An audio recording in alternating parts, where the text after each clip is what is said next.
अब हम बात करेंगे Davisson and Germer experiment. Davisson and Germer दोनों साइंटिस्ट थे। पहले हम बता चुके हैं कि डी ब्रोगली हाइपोथेसिस हमें आगे पढ़ा था। डी ब्रोगली हाइपोथेसिस में क्या बताया था, हमारा जो मैटर है, मैटर वेव, उसमें बताया था कि मैटर वेव है, मैटर वेव। और उसने ये भी बात बताई कि नेचर हैज सिमेट्री, हमारा जो नेचर है वो सिमेट्री है। And every moving particle has a wave associated with it, हमारा जो पार्टिकल है जो मूव कर रहा है तो उसके साथ एसोसिएटेड विथ वेव, हमारा जो वेव है ऐसा बताया था। हमें ए रिलेशन भी पता है, वेवलेंथ लैम्बडा वेवलेंथ है, the nature of wave, H is Planck constant and P is move, P क्या हमारा मोमेंटम ऑफ पार्टिकल। इस इक्वेशन में ड्यूल नेचर, इस इक्वेशन में वेव नेचर भी आता है और पार्टिकल का नेचर भी आता है। इस रिलेशन डी ब्रोगली ने दिया था। हमारा जो एक्सपेरिमेंट दोनों साइंटिस्ट डेविसन एंड जर्मन ने एक्सपेरिमेंट बताया, इस बेसिस पे ही है। But J de Broglie hypothesis ने जो ए सब कहा था, एक्सपेरिमेंट करके नहीं बताया था, बट इन्हें हाइपोथेटिकली किया था। बट इस बेसिस पे ये एक्सपेरिमेंट दो साइंटिस्ट ने, डेविसन एंड जर्मर, दो साइंटिस्टों ने ये प्रूव करने के लिए बताया था। ये prove that fast moving electron shows diffraction. Diffraction किसकी प्रॉपर्टी है, प्रॉपर्टी ऑफ वेव। यानी जो हमारा इलेक्ट्रॉन जो हम पार्टिकल की तरफ लेते हैं तो हमारा जो डिफ्रैक्शन प्रॉपर्टी, डिफ्रैक्शन इस डिफ्रैक्शन पैटर्न बनाता है।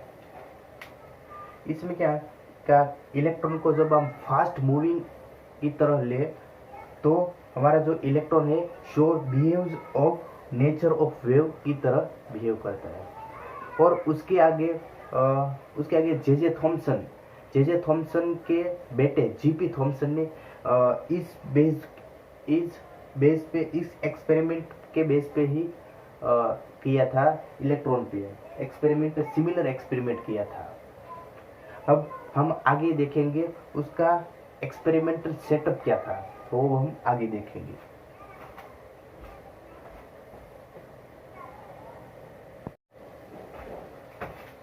अब हम बात करेंगे डेविसन एंड जर्मर एक्सपेरिमेंट का सेटअप क्या था। एक्सपेरिमेंटल सेटअप में क्या है, ये हमारा फिलामेंट है, टंगस्टन फिलामेंट है। ये लो टेंशन बैटरी पे लगा है। Low tension battery approximately 6 volt to 12 volt low tension. ये हमारा इलेक्ट्रॉन एमिटर है। इलेक्ट्रॉन क्या इसमें से एमिट कर रहा है, बेरियम ऑक्साइड। इस टंगस्टन फिलामेंट पे बेरियम ऑक्साइड का कोटिंग किया हुआ है। तो क्या होगा, इसमें से जो लो टेंशन बैटरी लगाया है इसमें से क्या होगा, इलेक्ट्रॉन एमिट होगा। अब ये हमारा क्या है, सिलेंडर विथ फाइन होल। ये हमारा फाइन होल जो यहाँ से इलेक्ट्रॉन एमिट होगा। यहाँ पे हमने हाई टेंशन वोल्टेज लगाया है, यहाँ पे हाई वोल्टेज लगाया क्योंकि हमारे जो इलेक्ट्रॉन है, इलेक्ट्रॉन की पतली सी बीम बनानी है। यहाँ से इलेक्ट्रॉन एमिट हो रहा है, पतली सी बीम बनाने के लिए यहाँ पे हाई टेंशन लगाना होगा, हाई वोल्टेज लगाना होगा, तभी तो इलेक्ट्रॉन एक हाई एक्साइटेड इलेक्ट्रॉन बीम बनेगी। तो इसलिए यहाँ पे cylindrical with fine hole form of electron beam बनाने के लिए यहाँ पे हाई वोल्टेज लगाना होगा। ये क्या है, हमारा निकल क्रिस्टल है। ये हमारा सैंपल है निकल क्रिस्टल, ये यहाँ पे लगाया है। तो यहाँ से इलेक्ट्रॉन बीम यहाँ से आके और यहाँ से टकरा के, ये हमारा गैल्वेनोमीटर क्या कहता है, डिफ्लेक्शन देगा। जब डिफ्लेक्शन देगा, ये हमारा सर्कुलर है।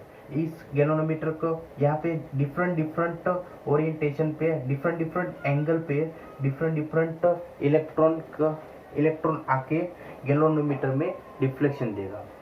बट क्या होगा इसमें, जब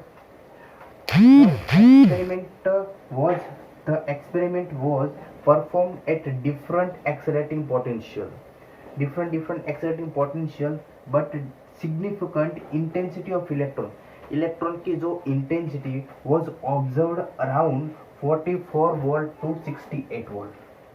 तो क्या किया, जब आप 44 वोल्ट से 68 वोल्ट आप दोगे, यहाँ से 44 वोल्ट से 60 वोल्ट दोगे, तो क्या होगा, उसकी जो यहाँ पे 40 वोल्ट दोगे तो उसमें कुछ मैक्सिमम उसकी इंटेंसिटी आएगी, वो यहाँ पे मैक्सिमम डिफ्लेक्शन देगा गैल्वेनोमीटर में। The deflection of galvanometer is directly proportional to the number of electron.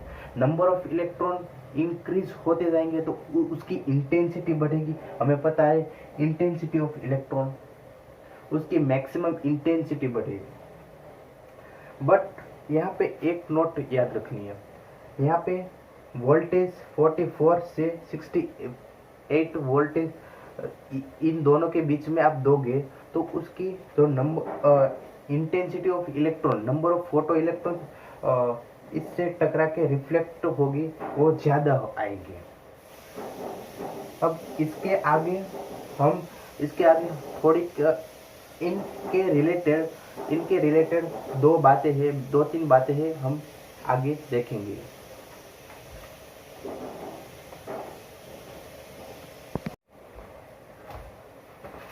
अब हमें आगे देखना है कि यहाँ पे आप ये क्या है, मूवेबल गैल्वेनोमीटर है,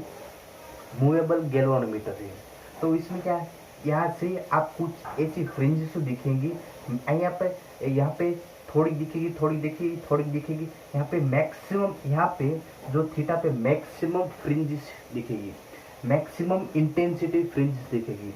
यहाँ पे आप थीटा कुछ एंगल पे और कुछ ऐसा पोटेंशियल लगा के यहाँ पे मैक्सिमम इंटेंसिटी वाली फ्रिंज दिखेगी। फ्रिंजेस किस में दिखती है, यहाँ पे आप इंसिडेंट बीम लगा के यहाँ पे क्रिस्टल से टकरा के जो बीम आती है उसमें कुछ मैक्सिमम इंटेंसिटी फ्रिंजेस दिखेगी। बट यहाँ से आप नीचे जाएंगे तो फ्रिंजेस कम इंटेंसिटी वाली दिखेगी, बट यहाँ पे मैक्सिमम दिखेगी फ्रिंजेस। तो फ्रिंजेस का इंटरफेरेंस होगा, कंस्ट्रक्टिव इंटरफेरेंस, डिस्ट्रक्टिव इंटरफेरेंस होगा। इस कंस्ट्रक्टिव इंटरफेरेंस, डिस्कंस्ट्रक्टिव इंटरफेरेंस, ये तो नेचर ऑफ वेव में होता है, बट यहाँ पे कुछ ऐसी नोटिस है, एट 54 वोल्ट आपके सर यहाँ पे से ऑब्जर्वेशन हुआ, यहाँ से एक बात निकल के आई, आप 54 वोल्ट रखोगे तो a peak in intensity of electron was observed at theta is equal to 50 degree. आप theta is equal to 50 degree रखोगे और वोल्टेज कितना रखोगे, 54 वोल्ट। आप यहाँ से 50 डिग्री पे, थीटा इज इक्वल 50 डिग्री पे आप ये रखोगे और वोल्टेज कितना रखोगे, 54 वोल्ट रखोगे। तो डिफ्लेक्शन ऑफ गैल्वेनोमीटर, जो गैल्वेनोमीटर में डिफ्लेक्शन होगा वो मैक्सिमम होगा। क्या होगा, डिफ्लेक्शन होगा वो मैक्सिमम होगा, ऐसा कंक्लूजन निकल के आया इस एक्सपेरिमेंट तक। The peak in intensity of electron at a particular angle theta indicated constructive interference of electron waves. That is किस वोल्ट पे, 54 वोल्ट पे मैक्सिमम इंटेंसिटी आती है, तो कंस्ट्रक्टिव इंटरफेरेंस से। So for crystal constructive interference Bragg's law states. अब Bragg's law क्या है, ये हमारे 2d sin theta is equal to n lambda. ये हमारा निकल क्रिस्टल है। क्रिस्टल में क्या होते हैं, ऐसे कुछ लेयर होते हैं, उस लेयर पे एटम्स पर्टिकुलर पेरियोडिक अरेंजमेंट में गोठवेल होते हैं। पेरियोडिक अरेंजमेंट कुछ पर्टिकुलर ऐसे होता है, एक लेयर, दूसरा लेयर, तीसरा लेयर, चौथा लेयर, यहाँ एक हमारे क्या है, पर्टिकुलर क्रिस्टल है, क्रिस्टल के एटम है, ऐसे ऐसे होते हैं, पेरियोडिक अरेंजमेंट में होता है, रिपीटेशन होते हैं, ऐसे होता है इस। तो ब्रेग्स लॉ हमारा क्या है, 2d sin theta is equal to n lambda, ये हमारा कंस्ट्रक्टिव इंटरफेरेंस है, इसलिए n लैम्बडा रखा है। तो n क्या है, order maxima, n is equal to 1 to 2nd 3rd। d क्या है, distance between atomic layer, distance between 2 atomic layer, ये हमारा डिस्टेंस, ये हमारा d है। थीटा क्या है, angle between incident wave and atomic layer, हमारा थीटा है इंसिडेंट एंड एटॉमिक लेयर। हमारी एटॉमिक लेयर ऐसी होती है, एटॉमिक लेयर, ये हमारी एटॉमिक लेयर, और angle between incident wave and atomic layer ऐसे। अब हम आगे देखेंगे ब्रेग्स लॉ। ब्रेग्स लॉ क्या है हम आगे देखेंगे।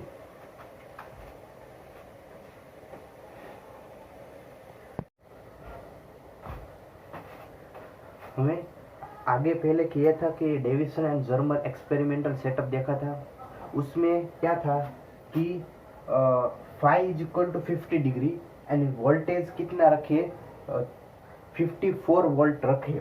तो हमें जो मैक्सिमम इंटेंसिटी मतलब नंबर ऑफ इलेक्ट्रॉन मैक्सिमम आ रही थी, एंगल कितना रखना है, एंगल 50 डिग्री एंड वोल्टेज कितना रखना है, 54 वोल्ट रखेंगे, तो हमारी जो maximum intensity number of electrons maximum आ रहे थे। इट इसका मतलब क्या होता है कि आप इंसिडेंट बीम निकल क्रिस्टल पे आप इंसिडेंट बीम कर रहे हो और रिफ्लेक्ट होके जो मैक्स कितनी डिग्री पे, 50 डिग्री पे, और आप वोल्टेज कितना रखोगे, 54 वोल्ट रखोगे, तो maximum interference, constructive interference, destructive maximum आ रही थी, कंस्ट्रक्टिव इंटरफियरेंस मैक्सिमम आ रही थी।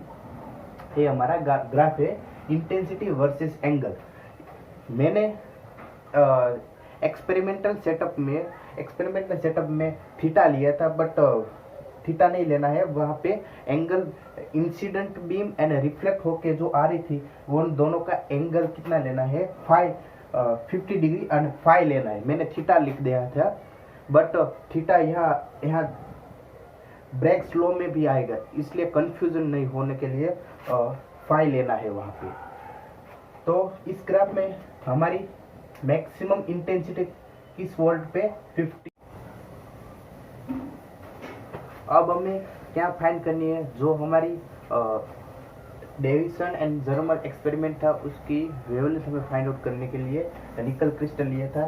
तो फॉर निकल क्रिस्टल के लिए एटॉमिक लेयर डिस्टेंस 0.91 एंगस्ट्रॉम है, theta plus 5/2 is equal to 90 degree. क्या है हमारा 90 डिग्री है sir, theta 90 degree, theta plus 5/2 is equal to 90 degree. तो फाई क्या, कंस्ट्रक्टिव इंटरफेरेंस का phi is equal to 50 degree पे मैक्सिमम इंटेंसिटी हो रही थी, कंस्ट्रक्टिव इंटरफेरेंस फ्रिंजिसो मिल रही थी मैक्सिमम किस एंगल पे, 50 डिग्री पे, एंड वोल्टेज 54 वोल्ट लगा के मैक्सिमम इंटेंसिटी आ रही थी। तो फाई इज इक्वल टू यहाँ पे 50 डिग्री रखोगे बाई 2, तो 50/2 એટલે 25 degree is equal to 90 degree. आप यहाँ से करो तो theta is equal to 65 degree मिलेगी। तो थीटा कहाँ पे रखना है, ब्रेग्स लॉ में रखना है, एंड डी ऑलरेडी आप यहाँ दिया हुआ है, 2d sin theta is equal to n lambda, n is equal to first order, n is equal to, तो हमारी एटॉमिक लेयर फर्स्ट लेयर के लिए है, तो 2d 0.91 angstrom into sine 65 degree. आप इसे कैलकुलेट करेंगे तो अप्रोक्सीमेटली 1.65 एंगस्ट्रॉम अप्रोक्सीमेटली आएगी। ये हमारा एक्सपेरिमेंटली है आएगा, और थियोरेटिकल भी अप्रोक्सीमेटली 1.66 आई थी। और इससे हमें पता चलता है कि इलेक्ट्रॉन है, फास्ट मूविंग इलेक्ट्रॉन है, behaves the nature of wave की तरह बिहेव करता है इलेक्ट्रॉन। ये experimental Davisson Germer experimental Davisson and Germer experimental का ये हमारा था। अब आगे देखेंगे उसका एक फॉर्मूला है और एक एग्जांपल इस ब्रेक्स लॉ के बेस पे हम एक एग्जांपल करेंगे, बस इतना ही।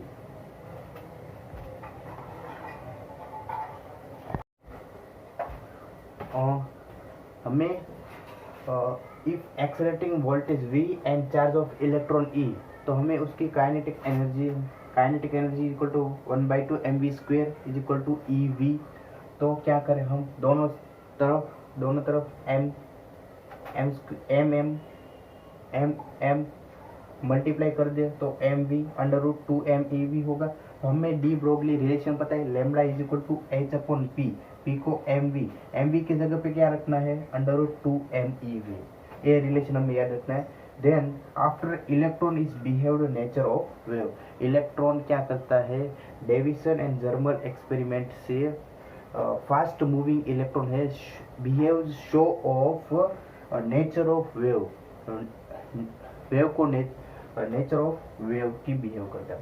हमने आगे देखा था कि ब्रेक्स लॉ का यूज करके 2d sin theta and lambda and find किया था 1.65 एंगस्ट्रॉम को फाइंड किया था फॉर निकल क्रिस्टल के d interplanar atomic layer distance between d 0.91 angstrom रखा था और फाई कितना रखा था theta plus 5/2 is equal to 90 degree. Phi यहाँ पे रखोगे तो थीटा 65 डिग्री आएगा। तो हमारी वेवलेंथ कितनी आई थी 1.65 एंगस्ट्रॉम आई थी।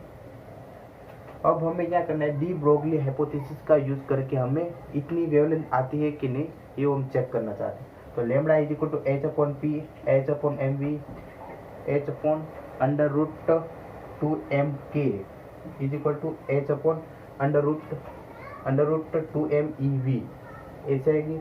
और kinetic energy is equal to EV हमें पता है, तो काइनेटिक एनर्जी के पे रखना है। हमें ए रिलेशन भी पता है √150/V और lambda is equal to 20.27 √V। तो आप वोल्टेज 54 वोल्ट रखोगे तो अप्रोक्सीमेटली 1.67 एंगस्ट्रॉम आएगी। ए सिमिलर आती है, ए थियोरेटिकल और एक्सपेरिमेंटल दोनों ही अप्रोक्सीमेटली सेम आती है। अब हम आगे एक ब्रेक्स लॉ के बेस पे हम आज लेक्चर का लास्ट क्वेश्चन है, लास्ट और पहला क्वेश्चन है हमारी ए क्या है, कोई क्रिस्टल है उसकी इंटरप्लेनर स्पेसिंग એટલે एटॉमिक लेयर की डी दिया हुआ है, डी इंसिडेंट बीम इलेक्ट्रॉन की और रिफ्लेक्ट होके जा रही है।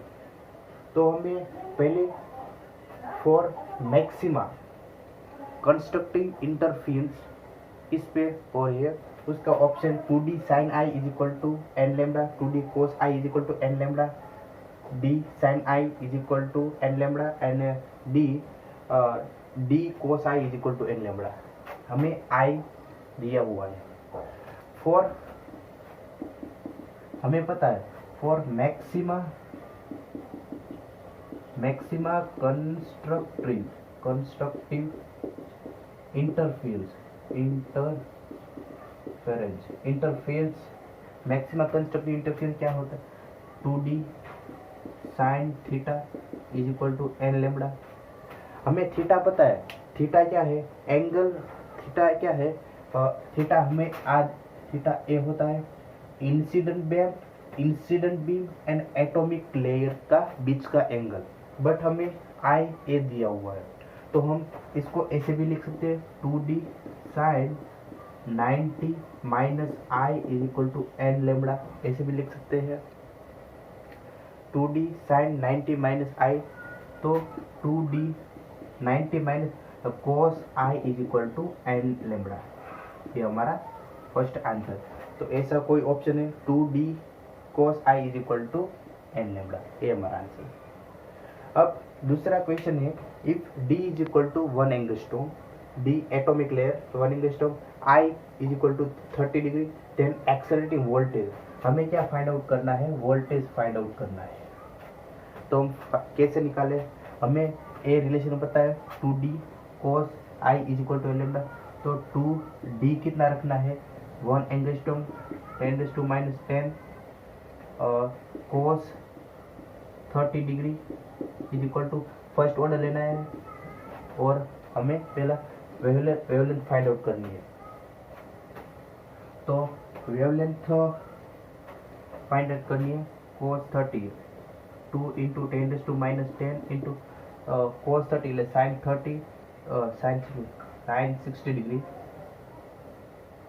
तो √3/2 ऐसे आएगा 3 sin equal to lambda.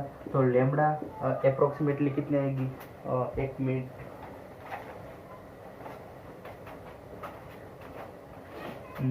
Lambda 2 cancel हो जाएगा, और लेमडा √3 इंटू 10⁻10 एंगस्ट्रॉम 10⁻, कितनी आएगी 10⁻10।